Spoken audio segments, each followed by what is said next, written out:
So first of all, Congressman Ellison, what has happened here? What is going on? Well, I've been running for Minnesota Attorney General, and our campaign was very active. We were looking good. In fact, I won the primary just yesterday. But on Saturday night, there was a Facebook post that appeared accusing me of physically abusing my former partner. And it wasn't true. It isn't true. It's never been true. And so we just kept on campaigning, made it clear that I deny these allegations. And then, you know, the primary came, and now we're on to the general. But I just thought it would be important for people to know that I didn't do this. That's it. Did you ever abuse her in any way? No. Physically, emotionally? No. Did you ever drag her off a bed by her feet? No, absolutely not. She has said and insists that there is a video of this. Is there a video? There couldn't be. There couldn't be such a thing as that. And why couldn't there be? Because I never did that. It simply didn't happen. And, you know, I'm mortified, absolutely stunned that she would say this, but it's not true. We were together for several years. We broke up about 2 years ago. And there was love in the relationship. I mean, we went to the Redwood Forest. We went to Istanbul one time. There was love in the relationship. We also had disagreements and even arguments. And we eventually, I got to the point where it's like, we're not going to be able to continue this. And we stayed in touch. We talked. In fact, in late May, she called me and told me she was stranded on the highway and needed gasoline, and I got gasoline and got it to her.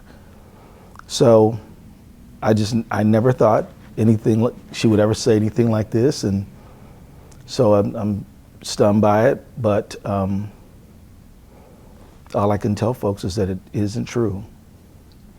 You know, one of the things I think you released in your first statement was that you cared very much for her. Absolutely, and I still do. I'm not going to forget all the good times we had. We had a lot. And I you know, I want the best for her. This thing is not true. And you know, I just think that I have an obligation to come here and talk to you and tell people it's not true. There's been a buzz on social media about an allegation from 2006 or 2005 from an Amy Alexander. Does that ring a bell? Yeah, of course.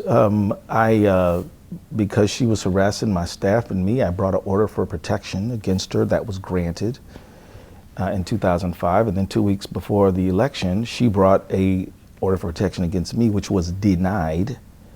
And at a hearing, the judge ordered her to stop spreading falsehoods about me and to not be in touch with me at all. And there's a court order to that effect. And who was the judge in that case? You know? I don't remember the judge. Right. But you're saying, because there's this kind of thing that's bouncing all over the internet about that he's leaving the apartment, you know, are you denying that you ever assaulted her? Absolutely, but even more important than that, the judge concluded this matter in my favor and ordered her to stop spreading falsehoods and to leave me alone. That's a court order. The judge heard this stuff when I brought the original order for protection, and she brought one later, which was denied. Mm-hmm. And then at a hearing, a judge said, "You're going to leave him alone. You're going to stop spreading falsehoods." I think there was a statement maybe from Sam that, you know, right before you announced you were running, she asked to meet with you for help with a friend. Is that true? Yes. We're going back to Karen. Okay. No, that's true. It's true. I mean, look, Karen and I were on speaking terms. And she said that there was a friend of hers who had a problem, and would I be willing to sit and talk with her about it? And I said, sure, and I did. What was your reaction when the Facebook post came out on Saturday night. When did you first hear about that, and what was your reaction? I was at dinner. I got a text on the phone. Got a call from Donna Cassett, who was my chief of staff, and I called her back, and I was shocked. I was mortified. I was stunned. I couldn't believe it, but I had to accept that that happened. And so I talked with my staff about it. You know, I had to deny it, of course. But yeah, it's been emotionally devastating because it was tough. Were you concerned that you might lose? Yeah. I mean, look, who knows how the voters might react to this kind of an allegation. But mostly, I was just shook because this is somebody I spent several years of my life with. Have you reached out to her or talked to her since this happened? Or talked to her son? No, it wouldn't. No, I don't think that would be appropriate.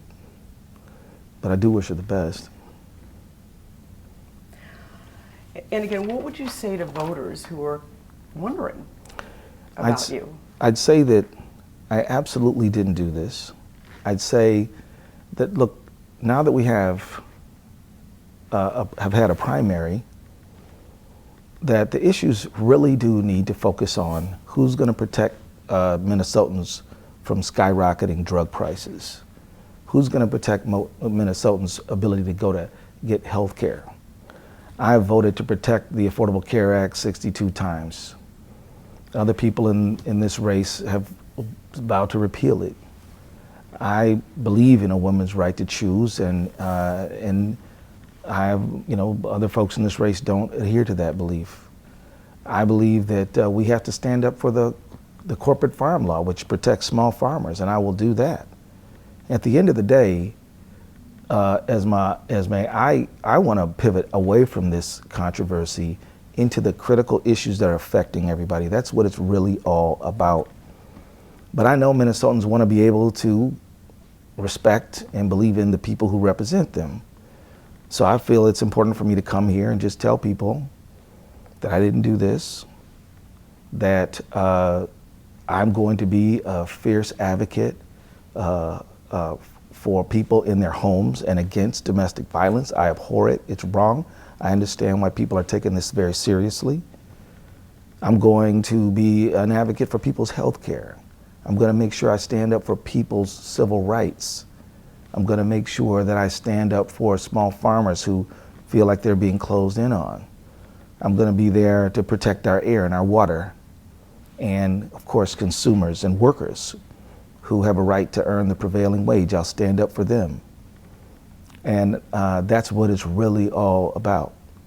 But I know I can't just run past this controversy and not address it, which is why I'm here with you today. Okay. You know, one of the issues, I was at the 5th District debate amongst the top 3 contenders, and I think a number of them referenced that they actually knew, or they actually know Karen Monahan because she is prominent in activist circles.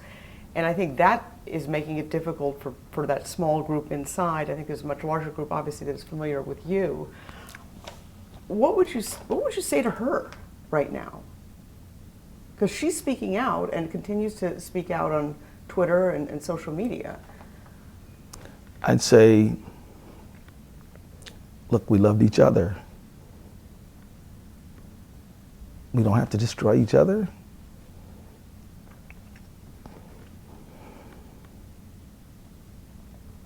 It's obviously very emotional for you.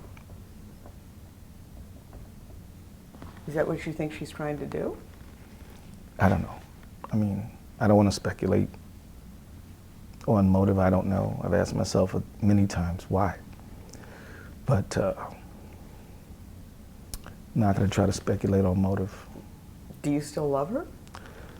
Look, I care about her a lot. We spend a lot of time together. And, you know, sure. I mean, look, I want the best for her. I want her to live a happy life. I don't think doing something like this is going to make anybody happier. But I still want the best for her, and I want her to be happy, and I want to be healthy, and I want her to have a happy life. And again, you're completely denying any abuse. Absolutely. Absolutely. You seem shaken. I was with somebody for many years who's said something about me that isn't true. And I take domestic violence very seriously. I haven't just voted for the Violence Against Women's Act. I have actually been active in promoting safety and concern for all people, women in particular. I worked on the U visa issue, which is immigrant women who are victims of, sometimes victim of crime, including domestic violence, to make sure that they could stay in the country long enough to make sure their cases were addressed properly. This is a serious issue for me, and being accused of something that I didn't do like this is deeply upsetting. Is there anything else you want to say to voters and moving forward? Obviously, your campaign is continuing to move forward. I mean, that was a significant, I mean, were you concerned that the margin, when you were considered the front runner, were you concerned that it would be a lot tighter, or that you could even perhaps lose? You know, when I left the congressional race and decided to run for a statewide attorney general, I knew I could lose. That was never a question. I was always prepared to not win, because candidates always say confidently, I'm going to win, but nobody knows that. What really shook me about this is that somebody I spent so much time with would say this about me. That is what really, that's what I found to be difficult. What about the timing? You know, that would cause me to speculate as to the why and all that. I'll let other people make their own judgments about that. And you've been great, and this obviously is not easy. Is there anything else you want to say? No, just thanks for the time. Thanks for giving me a chance to say that tell the people I didn't do it, and that I ask people to believe in me, to trust what I'm telling them, and to remember that this race is ultimately about them, not me. This is about their right to be able to make reproductive choices, their right to be able to make a purchase without getting ripped off, their right to have a big company, treat them fairly and obey the law. Ultimately, it's about the voters' welfare. I know campaigns like to focus on the personalities of the candidates, but at the end of the day, I have urged people to look at what is it that these candidates are going to do. What do they stand for? What do they believe in? And that is actually what this race should be about. I saw the vote totals. I haven't parsed with all that's going on, where votes were coming from. How did you do in like the 8th? I don't know. I just saw the big numbers. I just saw the overall number, like the statewide number. Is that where you thought you'd be even before this happened, or? You know, honestly, it's funny. I am one of those candidates, who just gets out there and works hard and hopes to win, because I have a vision for making our state better, but I wasn't connected to some number or anything. Okay. Look, the voters decided that they trusted me to be their advocate. I'm honored to have done well in the primary. We do plan on winning the general election. And I am a person who they can trust to stand up for them and their families. Are you worried that this could hurt you in the general election? Because I think most people have said this isn't a slam dunk for Keith Ellison. This isn't just the 5th district.